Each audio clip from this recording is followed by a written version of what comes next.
दिनभरि दौडधुप गरेर काम गरेर आएपछि बाबालाई एकछिन छोरीहरूसँग यसरी खेलेपछि दिनको थकै मर्छ। स्वागत छ साथीहरू मेरो नयाँ भिडियोमा।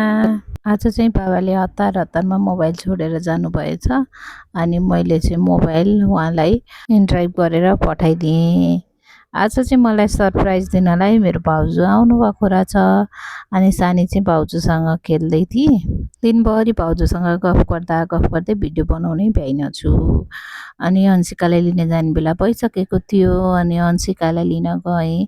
अनि अन्सिकालाई को आउनुभएको छ घरमा भनेको माइजू भन्दै थिइन्। अनि उसले ताराबाजी लै मामा आए घोडा माइजू आइन् डोली भन्दै गाउँदै थिइन्। अनि आइसकेपछि चाहिँ उसले चाहिँ दिदी बहिनी मिलेर माइजूले ल्याइदिनु भएको चोकोपाई खाँदै थिएँ। अनि सेयरिङ इज केयरिङ भन्छन् अनि दुईटी माया पनि एकदम धेरै गर्छन् अनि एकैछिन झगडा पनि गर्छन्।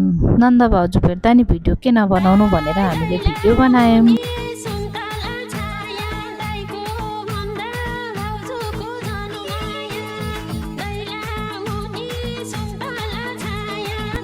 हामीलाई चाहिँ भाउजूले सानैदेखिबाट एकदम धेरै माया गर्नुहुन्छ के। भाउजू चाहिँ चाँडै नै जानुभयो इनड्राइभ गरेर गइहाल्नु भयो। अनि त्यसपछि बाबा आउनुभयो। बाबा आएपछि छोरीहरूले खेल्न थाले। मेरो रुमको हालत चाहिँ नहेर्नु होला हैन। यहाँ बाबा छोरीको गफ बाबा छोरी खेलेको हेर्नु होला दिदीबहिनीको माया हेर्नु होला हैन। उनीहरूले घर बनाउने के बनाउने भन्छन् म्याटहरू राख्छन् के गरिरहेका हुन्छन् है।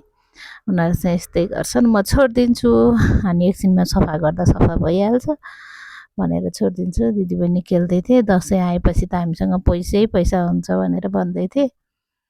अनि मैले कसरी पैसा हुन्छ भनेको टिका लाएर हुन्छ नि मामु कति धेरै पैसा हुन्छ भनेर भन्दै थिइन् अन्सिका चाहिँ।